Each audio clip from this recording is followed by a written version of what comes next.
Looking for a guaranteed way to create content that resonates with your audience? Start a podcast. Interview your ideal clients and let them choose the topic of the interview. Because if your ideal clients care about the topic, there's a good chance the rest of your audience will care about it too. Learn more at sweetfishmedia.com. You're listening to B2B Growth, a daily podcast for B2B leaders. We've interviewed names you've probably heard before, like Gary Vaynerchuk and Simon Sinek, but you've probably never heard from the majority of our guests. That's because the bulk of our interviews aren't with professional speakers and authors. Most of our guests are in the trenches leading sales and marketing teams. They're implementing strategy. They're experimenting with tactics. They're building the fastest growing B2B companies in the world. My name is James Carberry. I'm the founder of Sweetfish Media, a podcast agency for B2B brands, and I'm also one of the co-hosts of this show. When we're not interviewing sales and marketing leaders, you'll hear stories from behind the scenes of our own business. We'll share the ups and downs of our journey as we attempt to take over the world. Just kidding. Well, maybe. Let's get into the show.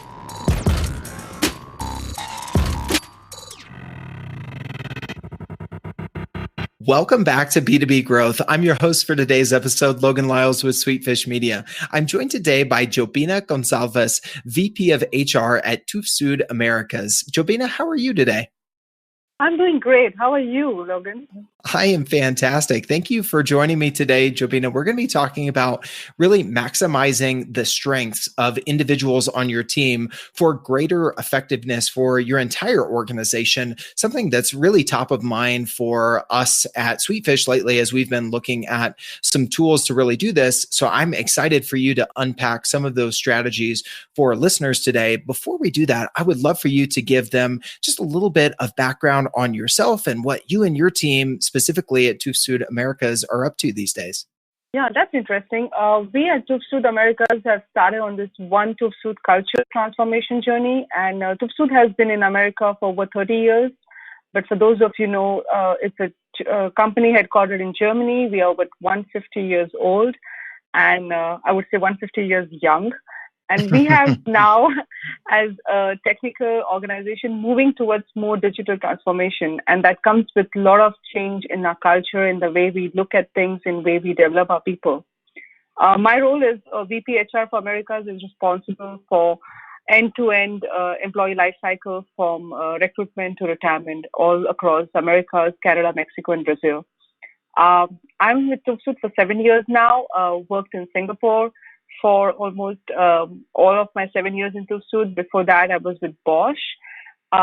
Worked in a global role, responsible for employee development with corporate HR in TÜV SÜD. Had a team in Munich, and now I moved to Boston.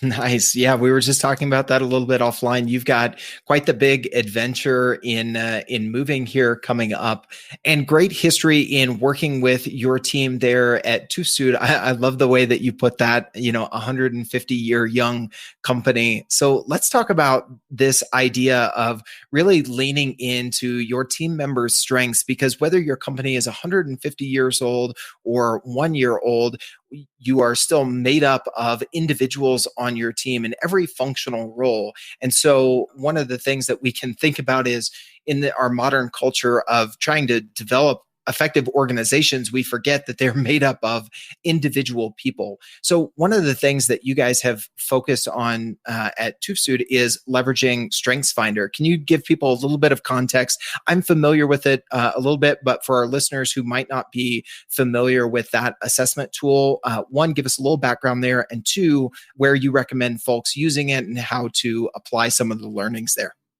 So this started with Don Clifton, who believed that if we could focus on what works well instead of what is not working right now, we would be much more productive. And I think that philosophy has resulted in the Gallup having the Strength Finder. This could be done for individuals. This can be done for teams, for organizations. At TÜV SÜD, we believe that people are the only asset we have because we don't manufacture widgets, and people are the only strength that we work on. And it's so important that we complement each other and look at what's working with each other instead of always trying to fix improvements and weaknesses and development areas. I personally had a very life-changing moment. I would call it an aha moment when I took the Strength Finder for myself. And I saw a very different way because the basic philosophy of Strength Finder is that it helps you to be the best version of yourself. So it's not about what I don't have, how can I improve on it. You would definitely need to work on what you want to be there to base level. But what you already have, if you strengthen that, you would be much more effective. And that's the underlying foundation of Strength Finder. We use it across teams. We use it for new managers to understand their teams. For teams, it has worked so well. Yeah, absolutely. When you start focusing on how can you improve the good as opposed to how can you fix the broken, you're able to see the needle move so much more.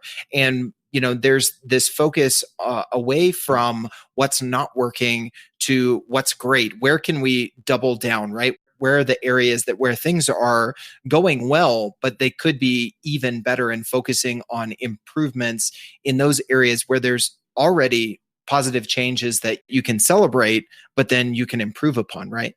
Yeah, I mean, you're so right, Logan, because for me, I think I believe that the having Strength Finder in a team or having a discussion just changes the entire energy, because then you're beyond these boxes of what needs to improve and you're looking at how do I get best from where I am today and how does that help my team. It's done by the research by the Clifton Group and the Gallup is also proven that the same energy that you would put in improving on a weakness, if you would focus that on enhancing your strength, you're thrice as more productive. So that just research just says it all. Yep. The research says it better than I could, that you're moving the needle farther, right? You're getting greater results for the same amount of effort. And you alluded to something there earlier, Jobina, talking about uncovering the strengths of your team as you guys help managers on your teams look at the strengths of their individuals and equip them to better draw out what's great in their teams.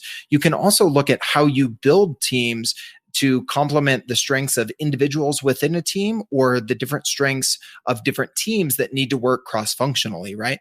Yeah, and when you set aside this network of competence, as we call it, where you don't have to be physically attached to a team, but you select people who would best work on a project, irrespective of which department they belong to, it helps so much to know each other's strengths. And you see people changing the tone of discussion because then they're so proud about what they're very good at. They like to share what they can bring to the table. It helps the project manager to understand where he should look for his next competence, whether it's in his team or his other team. It just changes the way people start talking about projects. Yeah, absolutely. One of the things we're doing as a team right now is building internal matrix teams to focus on different areas of the business. So building some cross-functional teams for kind of ad hoc projects.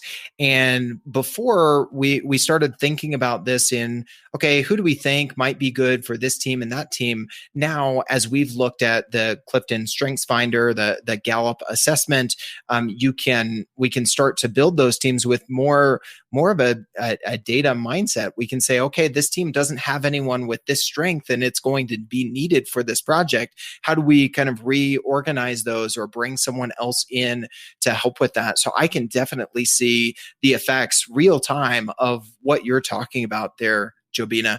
And really, at the same time of getting more done, you're also helping employees. Have you guys seen a rise in employee satisfaction and engagement since you've taken this approach internally?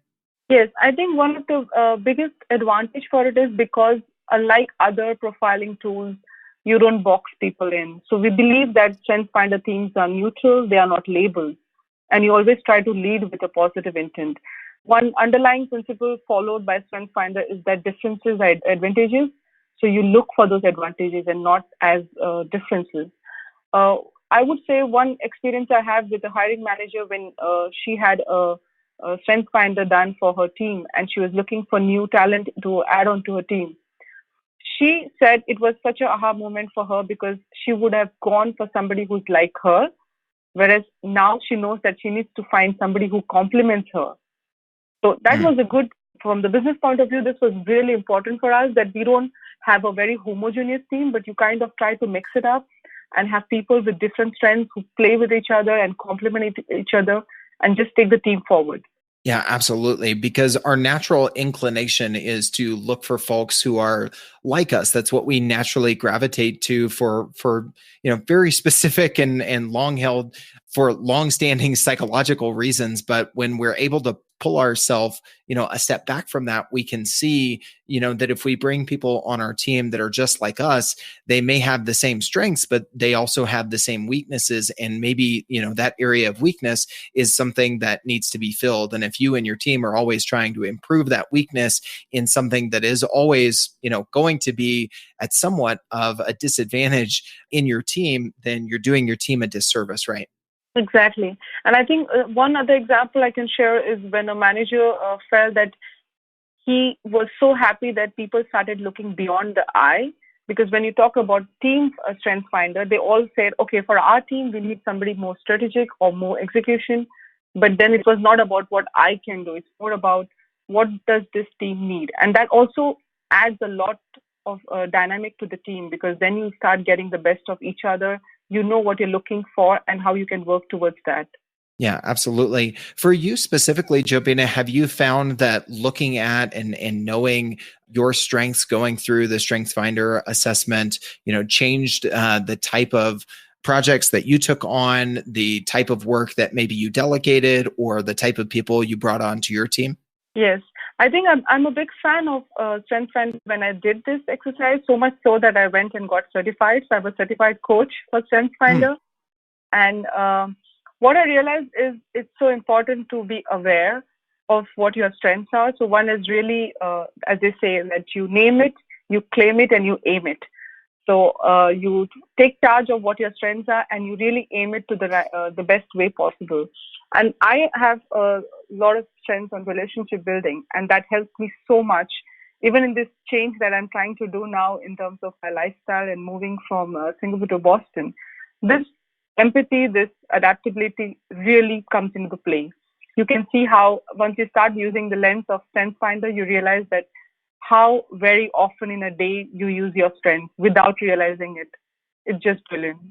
Yeah, absolutely. Absolutely. Sometimes it is easier to notice weaknesses, but when you are aware of your strengths, then you're able to see those things that just happen very naturally. It's almost like, I've talked to marketers or designers that, with this idea of, great design is almost invisible. When a movie is great, or, some piece of graphic design or a logo is phenomenal, it's almost like we just expect it to be that way.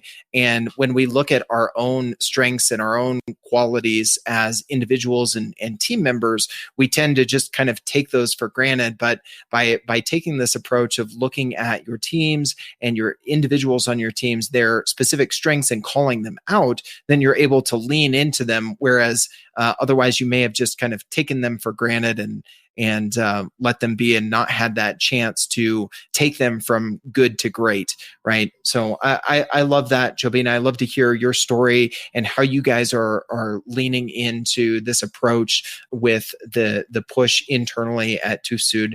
If anybody listening to this would like to ask any follow-up questions, especially learning now, actually just as we were recording this, that you are a certified Strengths Finder coach. Didn't even know that in our prior conversation, especially knowing that. If anybody listening to this would like to learn more about what you guys are up to or ask you any follow-up questions on this topic today, what's the best way for them to get in touch with you?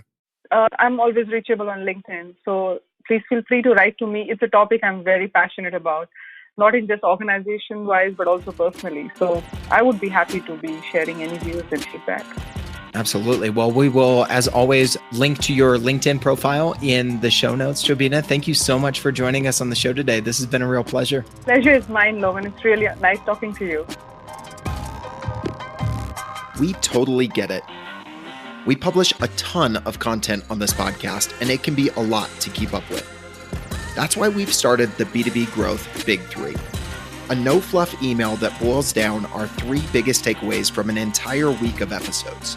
Sign up today at sweetfishmedia.com/big3. That's sweetfishmedia.com/big3.